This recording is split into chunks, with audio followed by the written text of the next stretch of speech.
Criminal குற்றமாக்கிவிட வேண்டும். இன்றில்லாவிட்டாலும் பிறகு வந்தே தீரும். அவர் சொல்றார், இன்னைக்கு நான் சொல்றேன், ஒரு கால இது சட்டமா இப்ப வரலன்னா கூட பிறகு எப்படி இது வந்தே தீரும். நான் சொன்னது நடக்காமல் இருக்கவில்லையே. எனவே திருமணத்துறையில் மாற்றம் ஏற்பட்டாக வேண்டும். சம எண்ணிக்கையுடையதும் சம உரிமைகளை பெற வேண்டியதுமான ஜீவன்களை இப்படி கொடுமைப்படுத்துவது மிகவும் அக்கிரமமாகும். யாருடைய கூற்று? எல்லாம் பெரியார் சொல்ல, திருமணத்தை ஒழிச்சுக்கிட்டு திருமணம் கிரிமினல் குற்றம். சரி, இவ்வளவு அழுத்தம் திருத்தமா திருமணத்தை பெண்களுக்கு எதிரான ஒரு பெரிய கொடுமை என்று சொன்ன அந்த பெரியாரு அவருடைய கொள்கையில ஒரு உறுதியா நின்னாரா? அவர் காலத்துல அவரே பல திருமணத்தை நடத்தி வைக்கிறார். திருமணத்தை கூடாதுன்னு சொல்றதுக்கு அவர் சொல்ல காரணம் என்ன? சடங்கு சம்பிரதாயத்தை காரணமா சொல்லல. அவர் சடங்குகள் நடக்குது, மூட பழக்க வழக்கம் இருக்குது, அர்த்தம் இல்லாம மந்திரம் ஓதுறாங்க, அதுக்காக வேண்டி ஒழிச்சு கட்டி அப்படி சொல்லல. அவர் சொல்றது பெண்ணடிமைக்காக, பெண்களின் விடுதலைக்காக திருமணத்தை ஒழிக்கணும்னு சொல்றார். அப்ப அவர் என்ன செய்யணும்? டோட்டலா ஒட்டுமொத்தமா திருமணத்தை எதிர்த்து நிக்கணும். அவரே அவருடைய வாழ்க்கையில் பல நூறு திருமணங்களை பல்வேறு மேடைகளில் நடத்தி இருக்கிறார். எதை காட்டுகிறது? அவர் சொன்ன கொள்கை சரியான கொள்கையாக இருந்திருந்தா அவர் யாருக்கும் திருமணம் செஞ்சு வச்சிருக்க கூடாது. திருமண வீட்டுக்கு போனா கூட ஏன்டா கல்யாணம் முடிக்கிற, நாலு கேள்வி கேட்டு வந்திருக்கணும். ஆனா இவருடைய தலைமையிலே பல திருமணம் நடத்தப்பட்டது. அது எதை காட்டுகிறது? சொல்லு ஒரு பக்கம், செயலு வேற பக்கம். இதான் பகுத்தறிவா?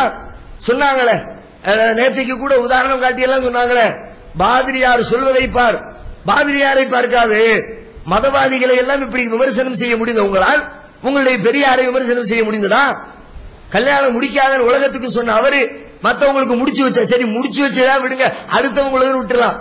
முடிச்சு வச்சதோட நிப்பாட்டல, அவரு முடிச்சுக்கிட்டாரு. முதல்ல நாகம்மையை முடிச்சிருந்தாரு. நாகம்மையை முடிச்சாருன்னு கேள்வி கேட்டா உடனே பதில் சொல்லுவாங்க, அதெல்லாம் இந்த பிரச்சாரத்துக்கு முந்தி செஞ்சது. சரி விட்டுருவோம்.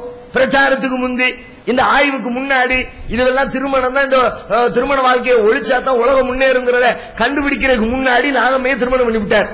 அதனால அந்த திருமணத்தை விட்டுருவோம். அதுக்கு பிறகு திருமணம் செய்யாம இருந்தாரா? நாகம்மைக்கு பிறகு திரும்ப மணியம்மையை எதுக்கு தேர்ந்தெடுக்கிறாரு? மணியம்மையை திருமணம் செய்யக்கூடிய கை எப்படிப்பட்ட கையம்? இந்த பிரச்சாரத்தை அவர் செய்து கொண்டிருக்கிற நேரத்தில் மணியம்மையை திருமணம் செஞ்சாரு. இதை எந்த அடிப்படையில் பகுத்தறிவு ரீதியாக ஏற்றுக்கொள்ள முடியும்?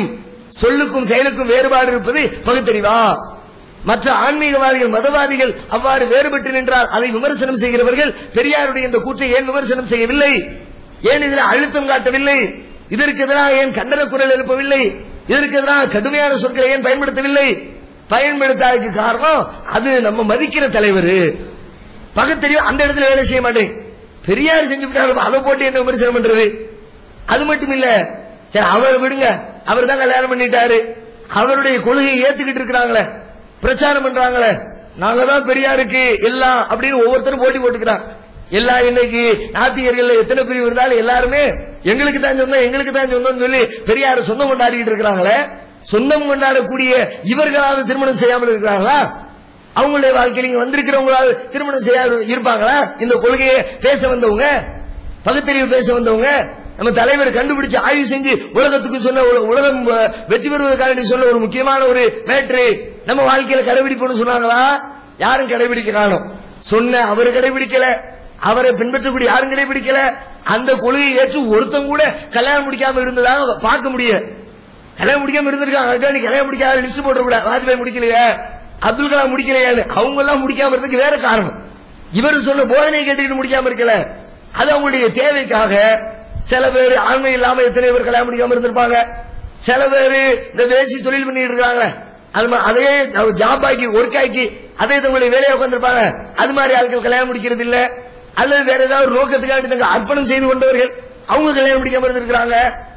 இந்த கொள்கையை ஏற்றுக்கொண்டு பெரியார் சொன்ன தத்துவம் சரியான தத்துவம், அது நம்ம ஏற்றுக்கொள்ள வேண்டிய ஒரு செய்தி.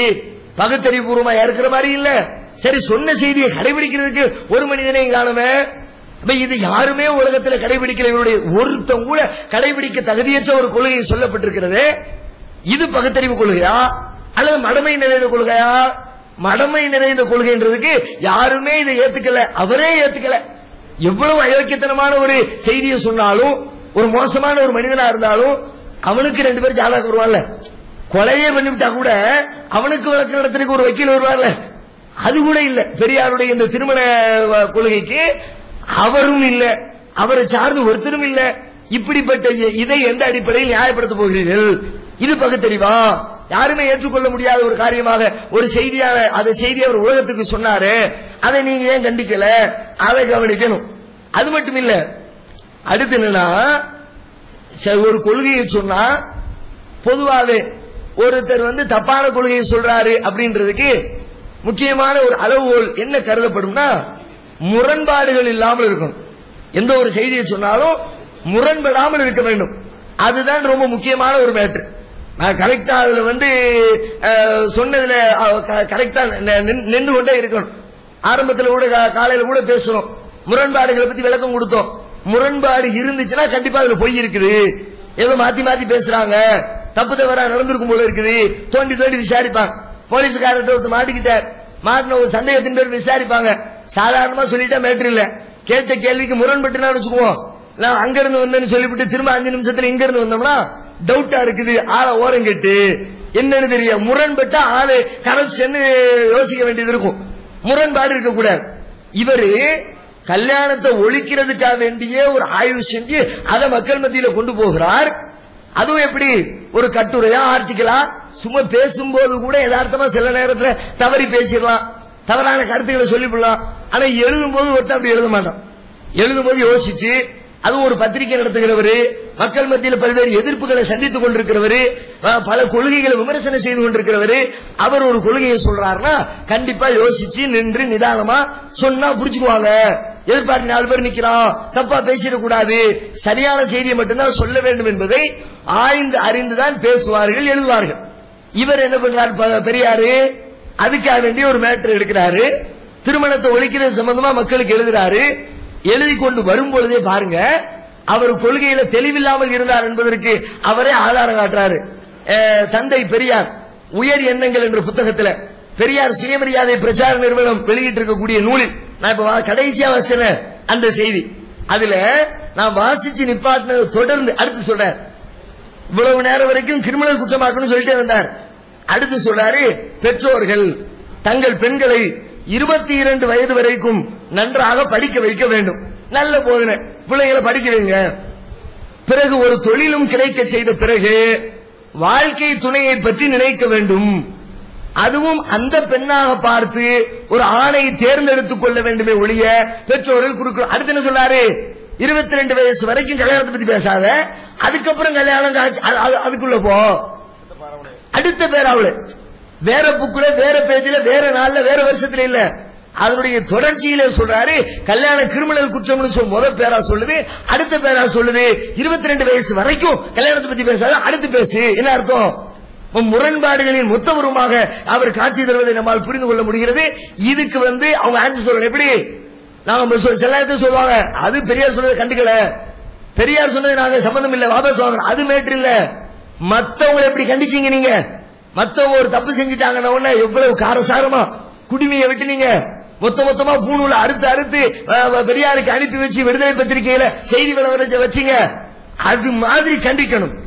இதுக்கு எங்களுக்கு சம்பந்தம் இல்ல, அவர் கடுமையான மூடத்தனத்தை எங்களுக்கு போதிச்சிட்டாரு, இது பின்பற்ற தகாதது என்று சொல்லி அதை பிரச்சாரமாக்கி மக்களிடத்தில் அவர்கள் விமர்சனத்தை முன்வைக்க வேண்டும். அதுதான் சரியான, இதை கண்டிக்கிற விதமாக இருக்கும். அதை நாங்கள் கேள்வியாக முன்வைக்கிறோம். அடுத்து அதனை தொடர்ந்து திரும்ப அதனுடைய தொடர்ச்சியில திரும்ப ஒரே குழப்பமா, முதல்ல பண்ணுங்கிறாரு, பண்ணாதங்கிறாரு, திரும்ப பண்ணுங்கிறாரு, திரும்ப பண்ணாதங்கிறாரு, தொடர்ச்சியாக செய்து கொண்டிருக்கிறார்.